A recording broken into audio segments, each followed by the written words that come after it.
once more into the water, dear friends.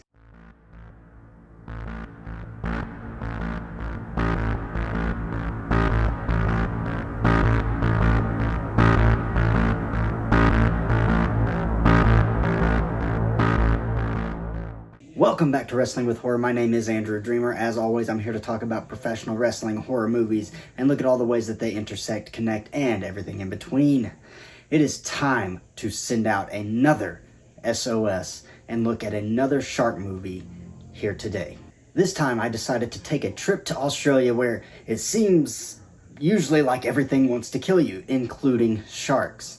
That being said, today's subject is Bait, directed by Kimball Rendell. And like I said, it's an Australian production, and I just gotta tell you, I actually quite enjoyed this movie. So let's not stand on ceremony here, Mr. Wayne, and dive right into the plot of this film. The film opens up on an Australian beach where Josh is just awakened with a hangover that he got from his engagement party the night before. Now, one of his colleagues is actually his girlfriend's brother, and he tells him that he'll go out and work on this buoy for him because his sister has to tell him something. So Josh goes to find his fiancée, Tina, and they start talking for a few minutes, and it's here where we get our first glimpse of a shark in this movie. The shark attacks this older gentleman and also attacks Josh's lifeguard buddy. Josh races out there, he tries to save his friend, but it is just too late. He is eaten, and it is our first view of the effects of this film, which are kind of gonna be, they're good in some places, they're actually really good in some places, but they're also not so great in a few places as well, and we'll talk about that more as the video goes on, but this is where the film starts. We skip to some time later. Josh is still torn up over the attacks. He has lost his fiancée, he is down on his luck, he is just completely just riddled with guilt over the entire thing. He believes that he should have been the one out there, and he's just really carrying all of that guilt around with him. He's working at this local supermarket, so he gets up and he's going about his day. He goes to the supermarket to begin his shift.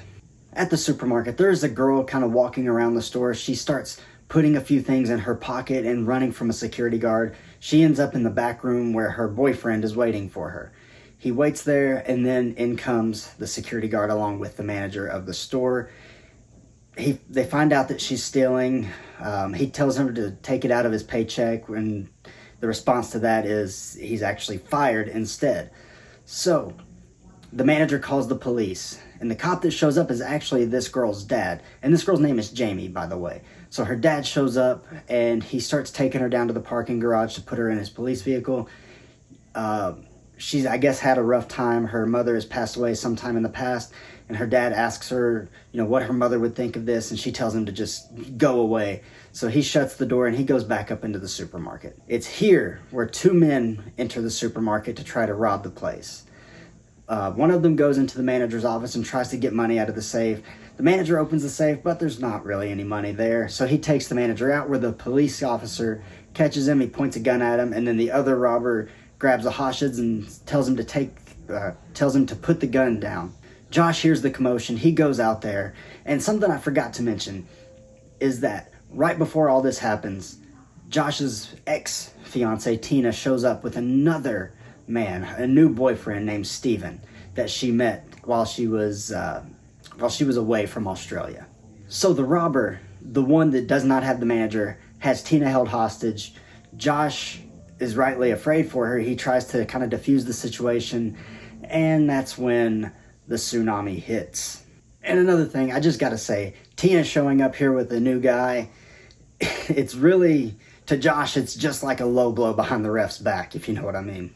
When the tsunami hits, we see all the people on the beach. They start scrambling. They're running for their lives, running away from the beach, except for one surfer bro who runs right towards this massive wave, just like he's entering the Royal Rumble. So the tsunami hits the supermarket. It destroys everything. The place begins filling with water. And down in the parking garage, there is a couple in a car, and Jamie's boyfriend is down there because he let her out of the car and she went back upstairs. But he's in his van, just kind of just feeling sorry for himself and being upset. So the tsunami hits. It destroys the garage as well. That place begins filling with water. The van flips a few times and he's trapped in there. The couple are trapped in their car as well. So the immediate aftermath of this tsunami, we get a lot of just bodies floating around in the water with some really gnarly effects. It looks really, really good here. So now everybody is trapped in this supermarket, and that seems like the biggest issue, especially considering you have two criminals trapped in here. Of course, that's not what this movie is about. This movie is about sharks. So of course a shark shows up and they kind of decipher that it is a 12-foot great white shark. The shark says that this is his yard now, and he attacks the security guard who had gone to check to see if an area was flooded, but he's back now. He got attacked by this shark. He got attacked from behind, and this leads to one of my favorite shots of this movie. It might actually be my favorite shot of this movie. He's trying to get out of the water. The shark's biting him, and he's got his arm up on the cooler. Somebody's trying to help him up, but then that's when we kind of just get the camera focusing on his face, and his arm is right there, and the body, his head kind of turns towards the camera just a little bit, and his body floats right towards the camera, and his arm is just left dangling there. And it's just another amazing shot, and it's another example of the really good effects that they use throughout the movie. Also down in the garage, there is another shark that is attacking those people that are trapped down there.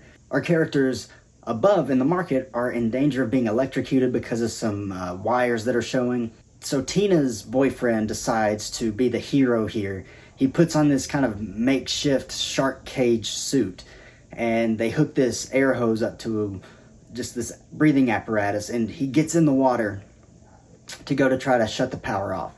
Right before he gets to the area that he needs to be, the tubing that they're using to give him air, they run out. And rather than go back, he does one of the most heroic things in this movie. He takes all his stuff off and he shuts the power off. But unfortunately, his suit just weighs too much. He can't get to the surface, and he ends up drowning and dying right there. One of the few people in this movie that don't die because of a shark. Their next course of action is to try to climb into the air vent that is above in the store. The manager offers to do this. They rig up this rope apparatus, and he climbs up there like he's trying to get that money in the bank briefcase, but he does not find the briefcase up there. What he finds are a bunch of crabs and some water that scare the absolute crap out of him. He falls just low enough for that shark to jump up out of the water and just bite him in half. I mean, it rips him in half. And again, I can't talk about these effects enough. They're really good for what this movie was. They had no right to be this good with the effects, but they are. Back in the parking garage, all three of those people are trying to survive. They kind of make their way out of their vehicles. Kyle, the boyfriend of the girl who got arrested, he shimmies his way over, and he kind of falls in the water, but they pull him out. Unfortunately, during all this, the other girl's boyfriend gets knocked into the water, and he is eaten by the other shark that is down there. So what are our characters to do? The ones in the market up above, they come up with this new plan, kind of like going fishing. So they decide that they need some bait, and they hook up this big meat hook with some rope, and they're going to try to capture the shark to keep it away from them so they can escape. And it's here where the second robber kind of reveals that he's actually alive. He put his mask on a dead body earlier, so they kind of all thought he was dead, but this man is actually not dead. He's one of the robbers, and he threatens to throw this woman in. Now, his partner has a change of heart, and he turns on his partner. He kills his partner by hooking him up to the fishing hook, essentially, and he throws him into the water for live bait. And of course, the shark devours him. Now, this robber, his name is Doyle, and he's not doing this because he's a bad person. He was trying to help his brother out of a jam, and he was pretty much forced to do this, and he basically said enough is enough, and he's going to start helping now. It's here where they start hearing Kyle tapping on a pipe from below, and this faint sound, Jamie immediately knows that it's her boyfriend, and she jumps in the water to go after him to try to save him. Now, I should say that they were actually successful in catching the shark, and it is kind of out of the picture at the moment. They've got it on their makeshift fishing line. So Jamie jumps in the water.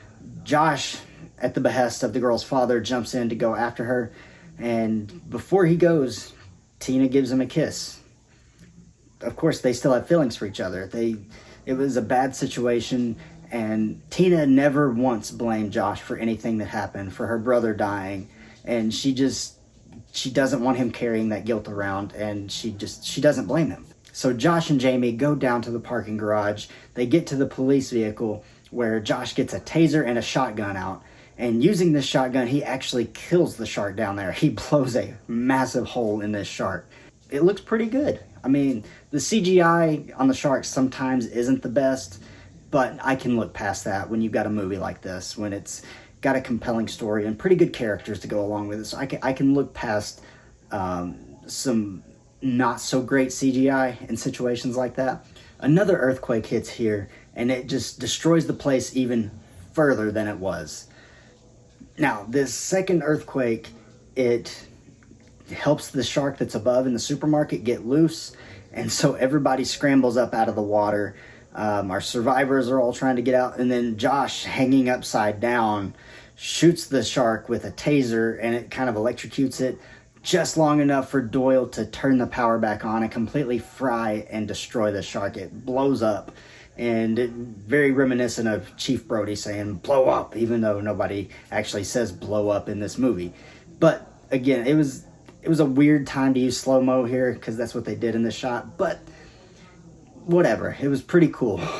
All in all, it was pretty cool. So with our predators dealt with, our survivors finally can make their way out of this supermarket. They exit the building, and we get this CGI shot of just massive widespread destruction due to the tsunami and the earthquakes. And it's all in CGI, like I said, but it's pretty... When the camera's pulling back and you're just kind of getting that wider view of what's happening, it's just kind of, you're like, whoa, this was bad. And so all seems well. And we get this bird flying over the ocean, and we end on a jump scare with another shark jumping out of the water and eating the bird. And that's where the movie ends. We're transitioning right to the positives of this movie. I want to get right into it. This movie had a very compelling story. It was well crafted. I was very pleased with the writing of this movie, with the direction of this movie. The cinematography was really good. The characters in this movie were very capable. I was extremely happy to see that. There was some good character development within all of the main characters, within some of the side characters. I thought there was some pretty good character development there. And I gotta say, the effects of this movie, once again, pretty dang good. They weren't perfect. There were some times where it could have been better, but for the most part, I was very, very pleased with the special effects of this movie. Transitioning right over to the negatives now. Like I said, sometimes the CGI wasn't the best. Sometimes the shark looked pretty rough. Sometimes the blood didn't look very good.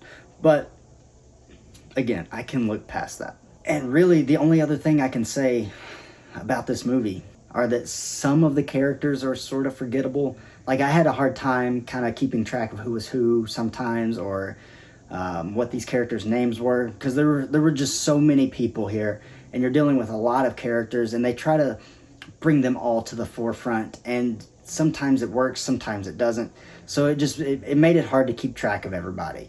But that's more of a nitpicky thing. A lot of people can get past that. I got past it for the most part, but it's still something that kind of just, I don't know, it didn't sit right with me. And I think it could have been done just a little bit better. All of that being said, we're going right to the rating now. Like I said at the beginning, I quite enjoyed this movie. It was a breath of fresh air. I had never seen this movie before. I had never even heard of this movie before, but I'm glad that I watched it, and it's a movie that I can see myself rewatching multiple times. I like to do that with movies, especially movies like this. I can rewatch them over and over and over, and when I find one that I like, I tend to do that.